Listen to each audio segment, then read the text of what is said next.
Bibliophiles of the internet, my name's Adriana, and today I'm here to bring you my October wrap-up. As you know, I am indeed that stubborn fuck who reads Latinx authors until October 31st, even though Latinx Heritage Month ends on the 15th, so this wrap-up is going to be nothing but Latinx books. The first thing I read in October was my arc of American Love Story by Adriana Herrera, which is actually out now by the time you're watching this. It is own voices, Afro-Latinx, and delightfully queer. If you enjoy incredible romances with a steaming side of social justice and awesome social commentary on civil rights, then you should check out my 5 Reasons to Read video because you will definitely love this book.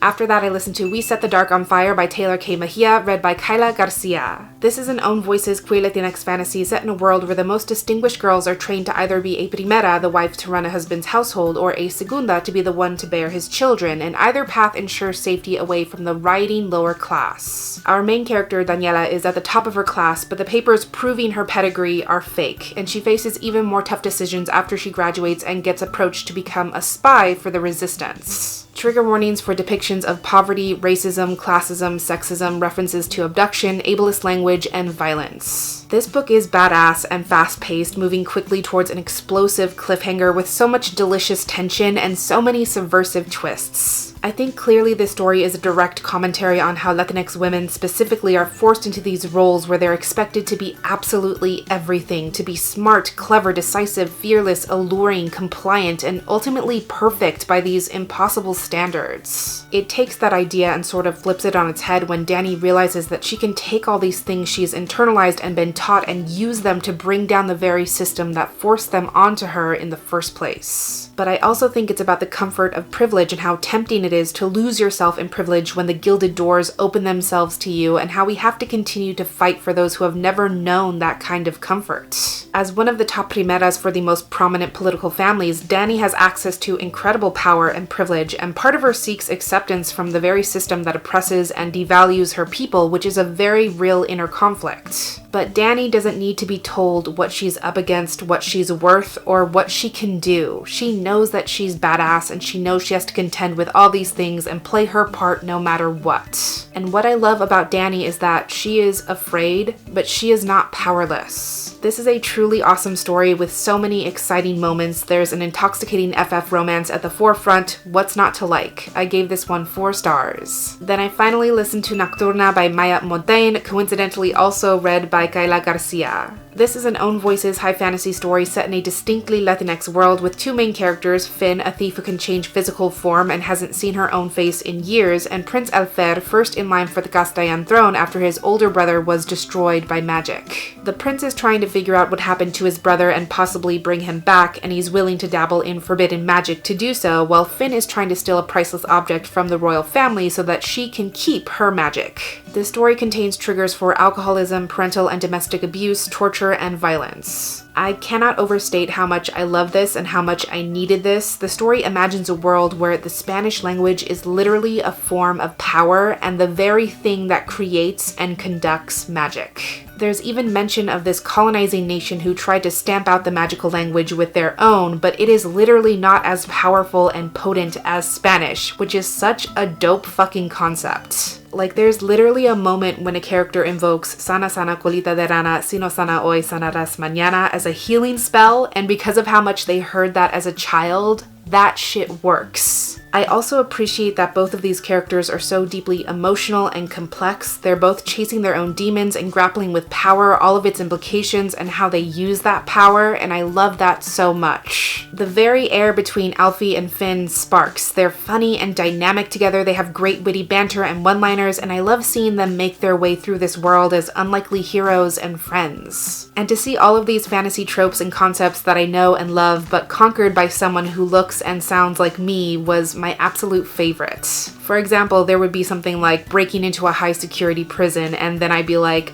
I know this jam, but now it's my jam. I really enjoyed this. I do think it could have been edited down a little bit, but it was a story that was equal parts entertaining and emotional, and for that I gave it 4 stars. After that, if you saw my last reading vlog, you know the next books I'm going to talk about. The first is my arc of Dark and Deepest Red by Anna Marie McLemore. This comes out in January of 2020. Its own voices, queer magical realism with Latinx characters and Romani characters told over dual timelines, and it explores this mysterious plague or curse that caused people to dance themselves to death and how it's connected with these strange magical shoes and the shoemakers themselves. It explores the two families connected to this curse, the family blamed for the curse and the family who actually makes the shoes, and it follows their family lines as they experience the curse in the 1500s as well as their descendants. Because of the way those timelines interact with each other, I think this story has a lot to say about how we engage with and reconcile history and trauma, and how history, especially traumatic history, reaches through time and still very much affects us. And it's also about the burden of trauma and pain taken on by marginalized communities who are readily blamed when things break bad, because it's easy to fear that which we don't understand and that which is different. But it's also about how that fear is transferred to the people who are othered and how we are conditioned to resent and fear ourselves in the process. We become scared to learn about ourselves and our truth and where we come from because we're so used to being kept apart from that. And that is what is truly tragic. And it's by confronting that fear and using that fear that these characters are able to triumph and become strong, and that's a message that really resonates. I really love this and I can't wait for everyone else to read it. I gave it 5 stars. Then I buddy read The Resolutions by Mia Garcia with my friend Gande from I Am Rainbow, which was a really wonderful experience. This is a heartwarming own voices Latinx YA contemporary story where half the cast is queer, which is great. It's about these friends gathering at New Year's Eve and they all want to shake things up for themselves, so they decide that everyone in the group gets to choose everyone else's New Year's resolutions and they have to stick to those resolutions no matter what. And it's about them overcoming their emotional blocks and hurdles in the coming year as they figure out what their futures look like both together and apart. This story contains triggers for depictions of anxiety and panic attacks, as well as exploration of parental death and terminal illness. Again, like I discussed in my vlog, I think this book has all the warmth and joy of a really good fanfic, and this amazing friend group is just bursting with love and support. I think the story is really about how it's hard to truly see yourself in a way that is real and forgiving, and how important it is to have people in your corner who can believe in you even when you don't believe in yourself.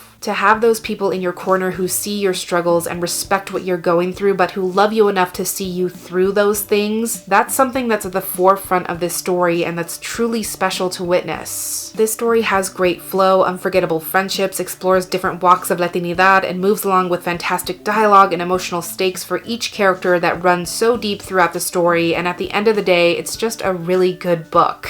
And I think ultimately it's about working your way through self-doubt to realize that there is something beautiful and worthwhile deep inside yourself if only you can learn to forgive yourself and listen to yourself when it counts. I did think a couple of characters stood out above the others, and I wish that all the resolutions themselves were explored equally, but I still really enjoyed this book and this reading experience, and I gave this one 4 stars. And lastly, I rounded out the month listening to Mercy Suarez Changes Gears by Meg Medina, read by Frankie Corzo. You guessed it, this is an award-winning Voices Latinx middle grade story about Mercy Suarez, who lives with her big Cuban family all on the same street and is also attending a new school on scholarship, which means she has to do extra community service to make up for the tuition difference. As part of her community service, she is assigned to be a mentor and friend to an incoming student to help him adjust, and some girls at school are giving Mercy crap for having to work with a boy, while at home her abuelo, Lolo, is becoming more and more forgetful and becoming prone to small accidents. Trigger warnings for exploration of mild bullying as well as degenerative illness. There's a lot happening in the story that is worthwhile, but most of all, I love that Mercy gets to express the fullness of her emotions, her frustration, her confusion, her pain, as well as her joy and happiness. This is a girl who is unapologetically herself and doesn't much care whether or not her interests align with anyone else's. She has love, she has family, she has purpose, and she gets fulfillment from all those things. But there's still a lot about herself that she doesn't know yet. It's really a story about growing pains and navigating change in a world where hardly anything stays the same, and learning what's truly important and what parts of ourselves we should fight to keep no matter what. And Mercy's really in that strange in-between place where people expect her to both grow up and just be a kid at the same time, and she's really getting worn down at both ends. I think that's a distinctly Latinx issue, being at an age where your family decides that you're old enough to handle adult-like responsibilities like babysitting your cousins, but they won't trust you with the important, complicated stuff because they've decided that you're too young to understand. Being stuck at that intersection where both of those things are impossibly happening at once is very Latinx. Mercy is still learning how to express herself and speak her truth in a way that's authentic and honest, but also true to her age and in a way that doesn't hurt other people, and that's a journey I love to witness. This is an amazing, fun, vibrant story with stellar narrative voice all tied up in warm family dynamics, and I definitely recommend it. I gave it 5 stars. So those are all the books I read in October, and there's a lot more exciting stuff coming down the pipe for November. In the comments below, let me know if you've read any of these books yourself, because I would love to know what you think. But that's everything I have for this wrap up today. Thank you so much for watching this video. I really hope that you enjoyed it, and I'll catch you on the flip side of the page.